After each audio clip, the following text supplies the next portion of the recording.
Hello and welcome to yet another episode of Uncommentary. Narayanan, you would agree with me. What a fascinating day of cricket we had, and India is an absolutely commanding position at this point. Absolutely, absolutely. To have 9 wickets in hand, and then for the top order to collapse, and then for Virat and Ashwin to resurrect the innings with a beautiful century, and to have a lead of more than 420 on this pitch on day three, when everyone around were criticizing the pitch, is something extraordinary and a very good effort.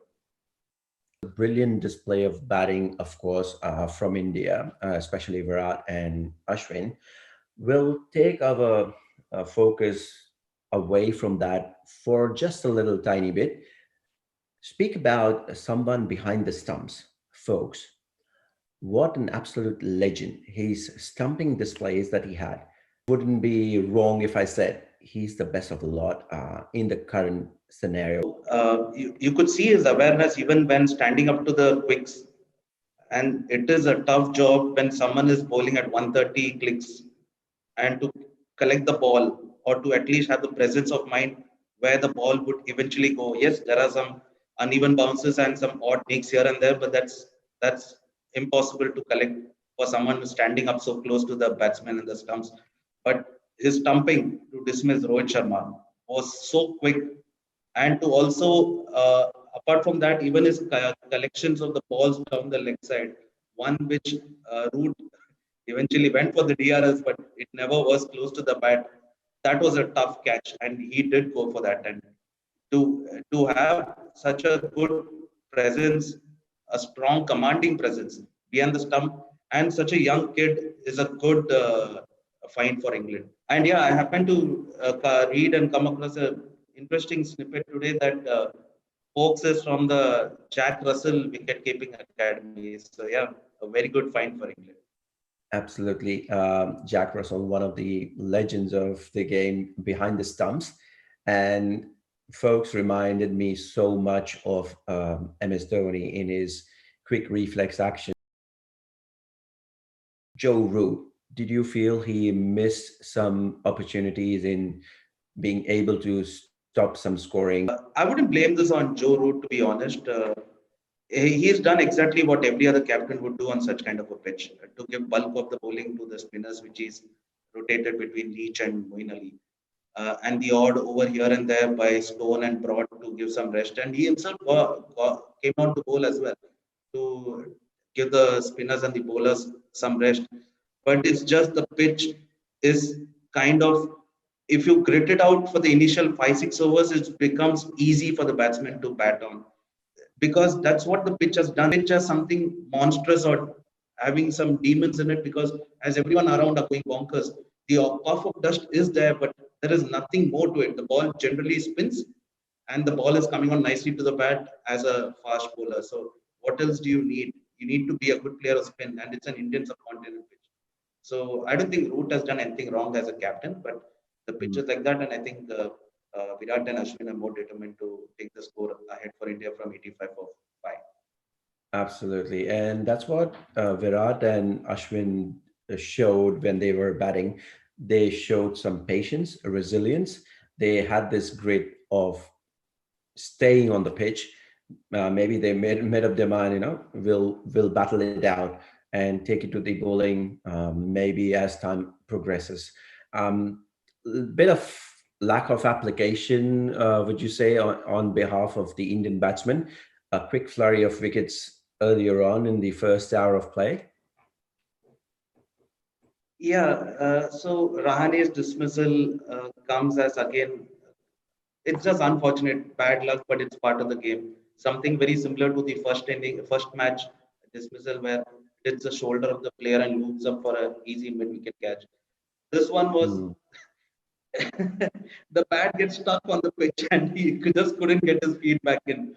So yeah, it's part of the game. That's unfortunate, but Rahane's dismissal was kind of not Yeah. required. There was no need to step out to a spin.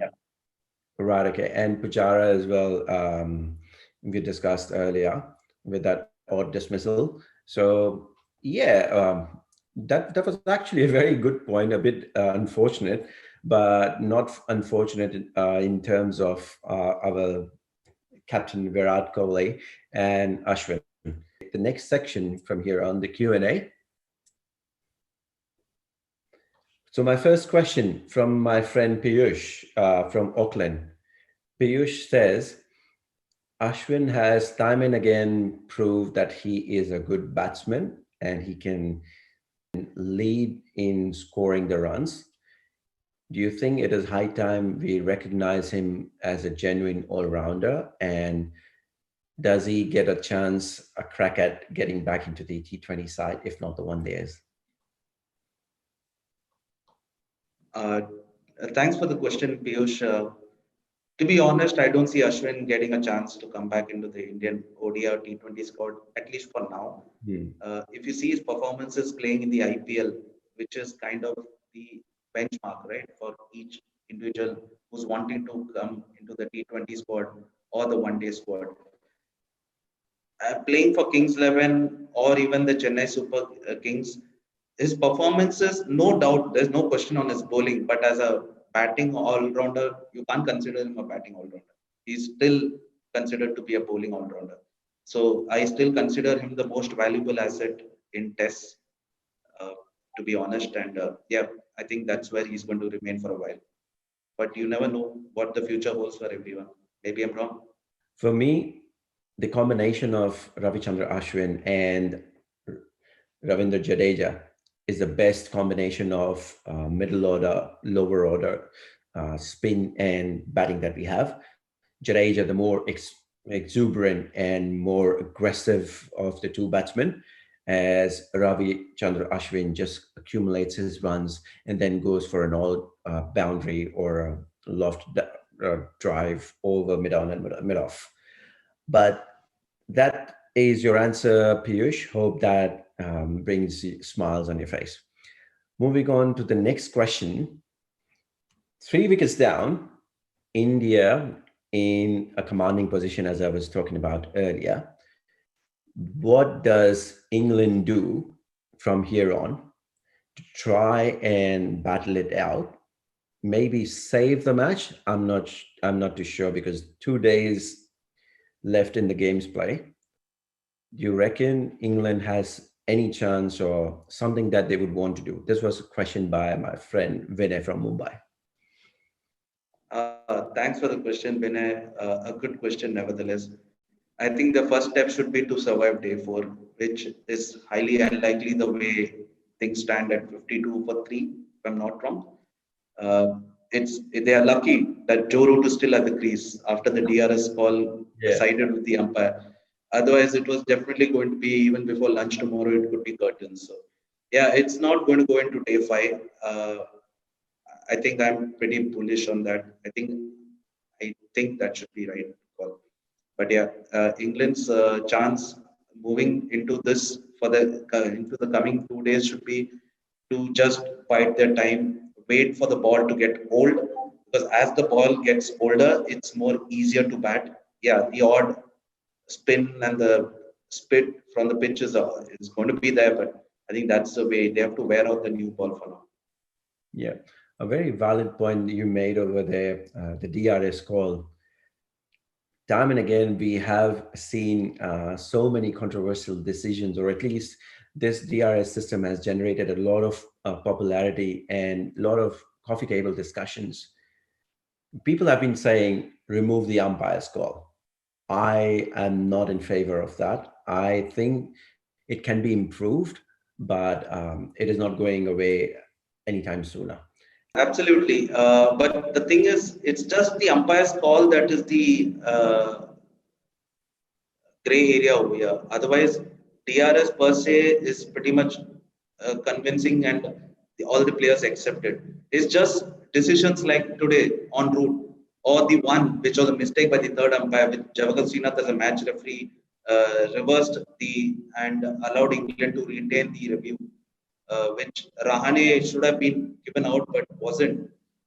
But eventually, Rani didn't create much of a damage because the next over he was dismissed. But yeah, it's the umpire's call which is the grey area, which I think a lot of players are coming ahead and speaking their mind about So yeah, that is the point in that whole DRS thing which needs to be looked at. Yeah.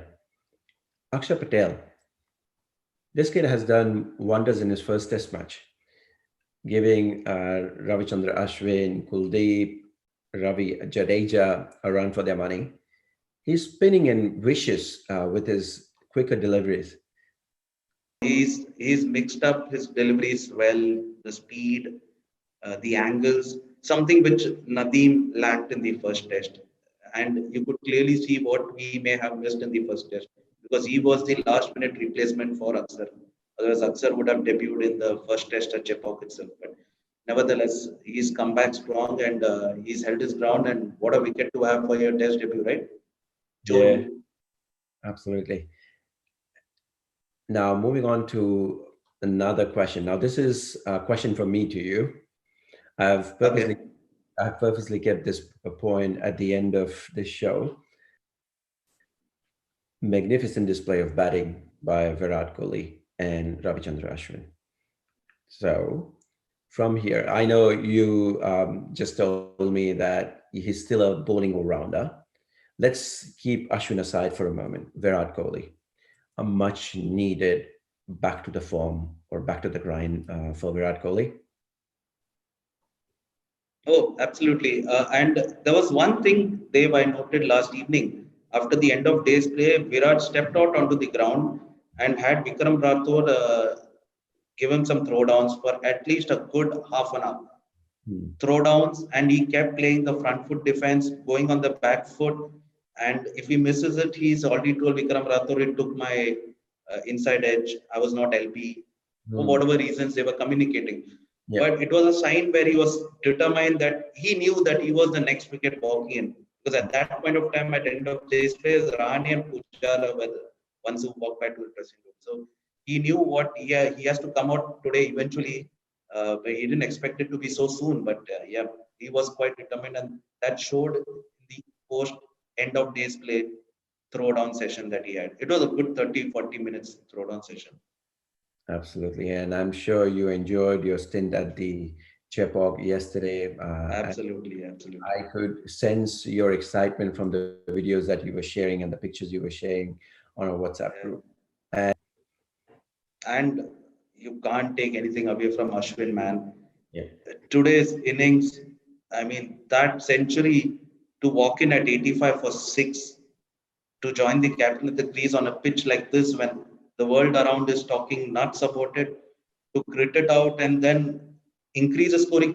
He scored 100 and 140 deliveries. That is a very quick scoring rate. I think it's pretty much similar to what Rohit did in the first innings as an opener. spot On on. day three on this pitch, Yeah. that is a phenomenal effort. Yeah. And to go step out to hit Moeen Ali for a six, to go from 91 to 97, that requires some guts.